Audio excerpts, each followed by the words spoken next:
And the focus this morning is going to be on the infrastructure sector. We already know that we are in a patch where private investment has refused to pick up, and now there are concerns about whether government investment could be constrained because of fiscal pressures as well. Joining us to speak about the big picture but also individual segments within the infrastructure space is Vinayak Chatterjee, chairman at Feedback Infrastructure.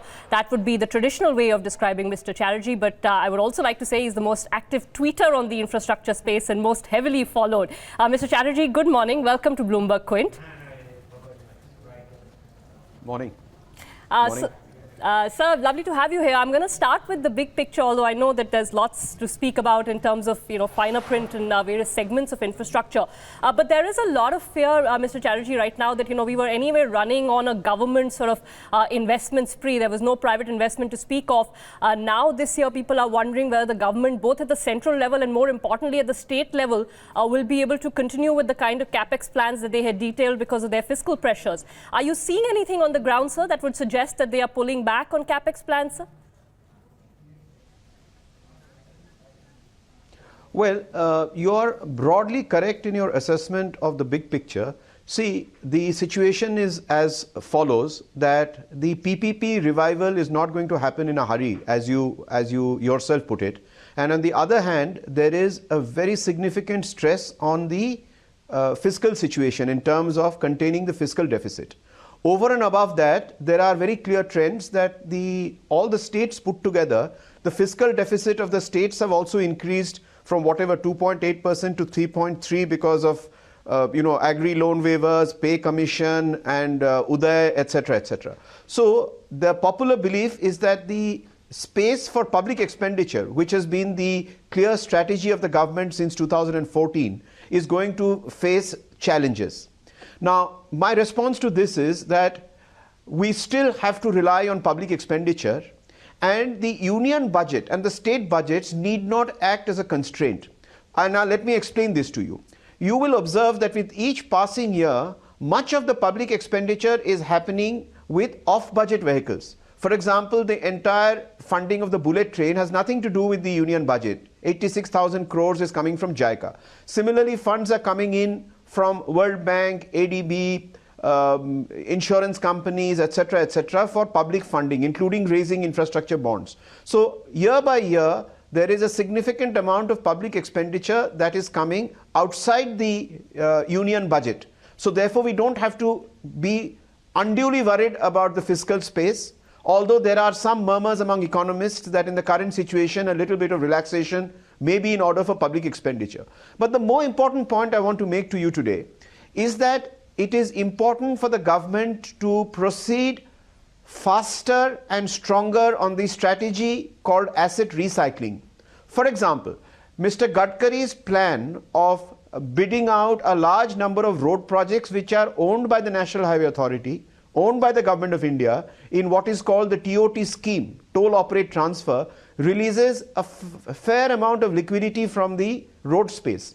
Now, this model can be applied to other sectors. For example, one has learned that Shri Piyush Goyal in railways is looking at a similar model in station redevelopment, which means build with EPC and then sell to the private sector. Now, if you look at the vast amount of land holdings, of operating assets, whether they are ports or airports or power plants that are owned by the government, then a clear strategy for asset recycling, saying divest operating infrastructure projects owned by the state to the private sector, is a completely new source of funding which the government would do well to tap to bridge this current gap between dampened private investment and a strain on the fiscal.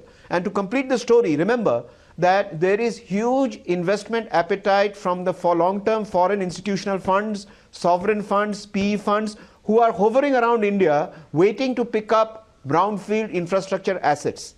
So the bullet point is, yes, there is concern about the lack of PPP. There is concern about public expenditure being sustained because of the fiscal pressures, but there is a huge story waiting to unfold in terms of the asset recycling strategy. And to my mind, that should be the clear strategy of the government for the next 2 to 3 years. But let me stop here. Sir, actually, let me ask you for a bit more on this asset recycling story that you're talking about. So I understand in roads that, it is possible, and I think they've bid out in the last week or so about some 9 projects under that TOT model from what I read last. So you're saying railways is the other place it can be done? Out of 53, yes. Out of 53. But sir, I mean, things like power, ports, where will you do that kind of recycling, sir? Well, I mean, take airports and ports, take power plants owned by NTPC. Take the situation of railways having very large logistics yard and goods transit yards, including redevelopment of railway stations. So there are vast sections of the economy where the government is the owner, and there is no real need for the government to be the owner. It can unlock the assets. Now, I understand informally from friends in the bureaucracy that a simple exercise done to actually tabulate the amount of free land with government and statal institutions reveals a huge bank of monetizable land. Now, these, in today's world where public expenditure has to be stepped up, economy has to be revived, PPP revival is a challenge, fisc is a challenge. To my mind, the only strategy is a combination of asset recycling and unlocking value.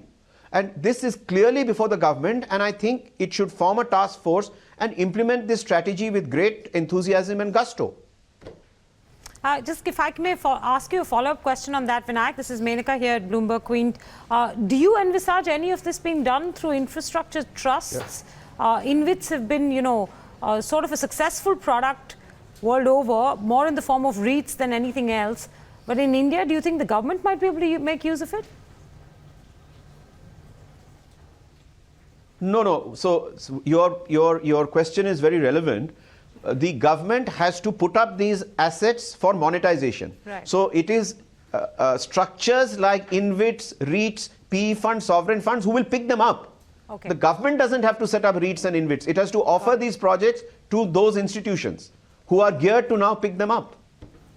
Sir, on the point of institutions willing to come in and pick these projects up, again, I think, we were all focusing on the fact that you didn't see much success of the NIIF and then wondered whether there are enough institutions out there which are willing to come into the India infrastructure story. But going by what you're saying, perhaps that's not the right way to look at it. No, it certainly isn't. In fact, I am not as I wouldn't be negative on NIIF at all, because I have been in touch with the senior management of NIIF.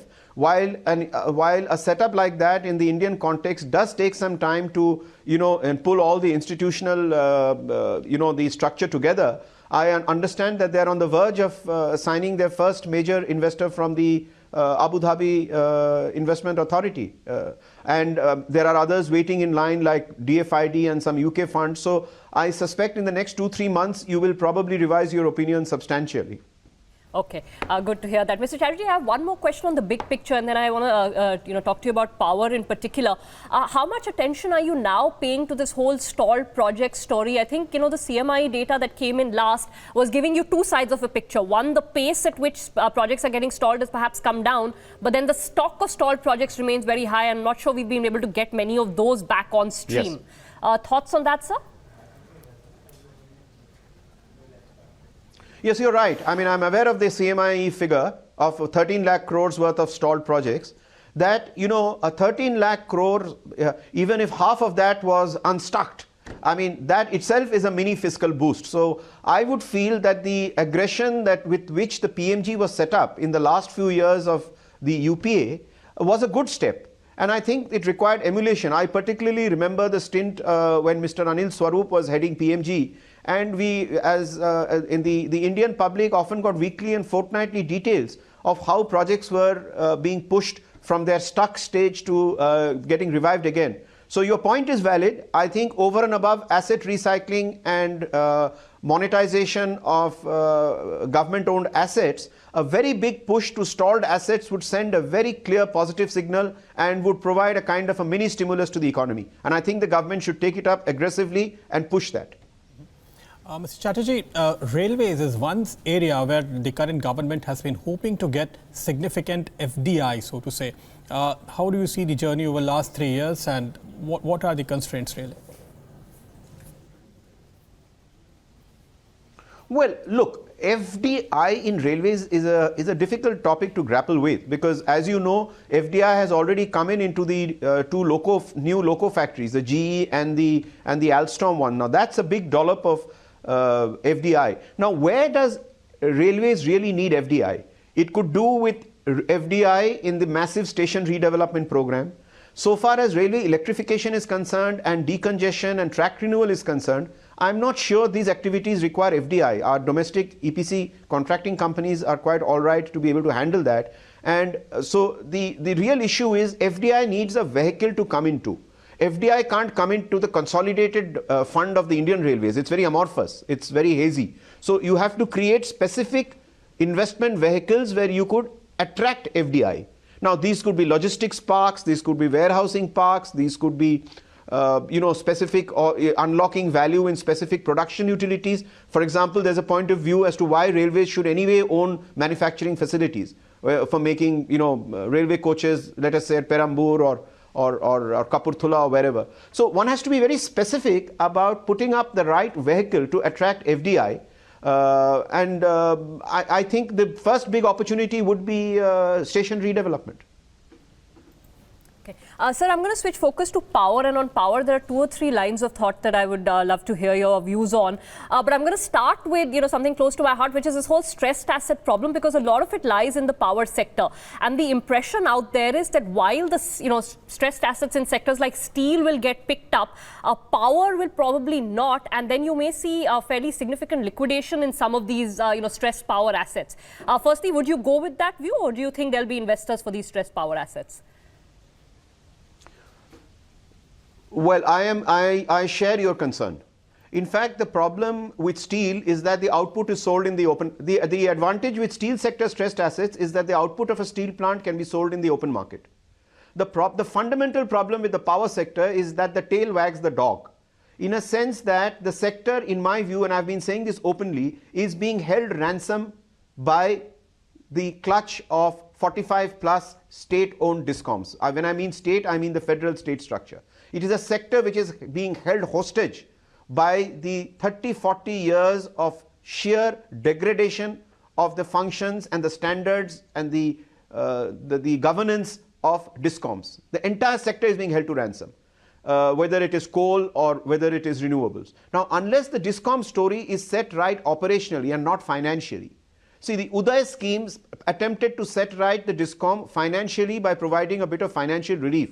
But the flip side of the coin is that they were mandated to reduce AT&C losses to 15% by 2019. I am not sure that's going to happen. So until something drastic is done to actually address in a surgical strike mode the distribution sector in this country, I am afraid the pessimism on the traditional power sector in terms of generators of power will continue to remain and continue to be stressed. So the million-dollar question is, what can you do to the distribution sector? There is a two-pronged attack which I have been advocating for a long time. One is that you have to really step on the gas on allowing private sector to run distribution circles. There are many models to do that, and I don't want to take the time of your audience to detail all of them. But get private sector into electricity distribution, period. Strategy number 2, set up a national power trading and distribution company. I have always been saying that India, the center, its power is a concurrent subject, and the center has always played a key role in fuels. For example, it owns coal. The central government owns interests in coal and other forms of energy. It plays a key role in generation through NTPC. It plays a key role in equipment through BHEL. It plays a key role in transmission through power grid. But when it comes to the distribution sector, it kind of throws up in hands and says it's a state subject. I don't think the Indian public is buying that anymore, or the time has passed to just take a back seat and say, oh, we are trying to persuade the states. It is time for the center to act, and the simple message we have, or the suggestion we have for the center, is immediately set up a national power procurement and distribution company, and this company fully funded, it should be funded to the extent of 50,000 to 100,000 crores, should pick up the power of all stranded assets. Whatever the state Discoms can pick up, God bless them, let them pick it up. Whatever is left as unutilized capacity, the nation has many, many hours of blackouts and darknesses so many decades after independence. That is unsustainable, including Prime Minister's own vision of 24/7 power. How are we going to give 24/7 power? The stranded capacities, the unutilized capacities of all these power plants should be picked up by the National Power Company and then distributed to start with central government entities like railways, ports, airports, government buildings, anybody who wishes to buy the power. First call to the state discoms, whatever they don't pick up, the center picks up and distributes under the open access policy. This is the kind of action that we want now in the power sector. You reform distribution and you have opened up the power sector to rainbow days again. Have you pitched this, sir, to the government? Seems like a well thought out plan. I'm wondering whether they've called you in to structure it for them. I have repeatedly written articles on Business Standard. I have espoused this thought from the erstwhile Planning Commission to including meetings with Shri Piyush Goyal when he was Power Minister. It is a thought where most people say it's a good idea, but I do not find sufficient action after having said, yes, it's an idea worth pursuing. So one last question from me on power. You already answered my question on whether Discoms have seen any operational improvement or not, so I'll skip that one. But, you know, all of this renewable energy action that we are seeing, tariffs coming down, states threatening to renegotiate power purchase agreements, all of that is also coming from this fact, right, that the Discoms actually haven't reformed in the way that they should have. So they'll keep trying to do this little bit here, there to try and save costs.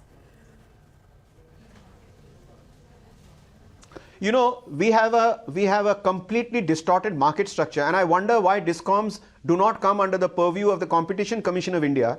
The Competition Commission of India has two major charters to prevent: abuse of dominance and collusive behavior. So I'm not saying Discoms are into collusive behavior, but they're certainly suspect under the umbrella of abuse of dominance. Please remember that a Discom is by very definition a geographic monopoly. So you've got a very, very uneven market structure where you've got a spate of sellers of power in a competitive market, and you've got one single geographical monopoly as the buyer, and that buyer is accountable to nobody because the state regulators have become toothless. So this monopoly buyer is accountable to nobody for its actions, good and bad. And in the recent times, we have only seen recalcitrant behavior in the way they renegotiate or twist arms on PPAs, the way they do not honor their commitments, the way they haven't speedily done governance of their own activities. There is a spate, and the way they handle the whole sector. So I would strongly argue that any behavior of Discoms, which is abuse of dominance as a regional geographic monopoly, should immediately be brought to the attention of the Competition Commission of India. Why is it that such entities are left out of their purview? Vinayak, if I may just follow that up with a quick question on whether you think that this lowering of prices or the race to the bottom in renewable power is setting the sector up for a big bust of some kind. That's one. And I quickly then want to move on to one follow-up last question on roads. Okay, so we have a very peculiar situation here. At one level, this whole business of reverse auction, and there is always in such a reverse auction one person who has specific interests in bidding the lowest. People often call that the bad apple.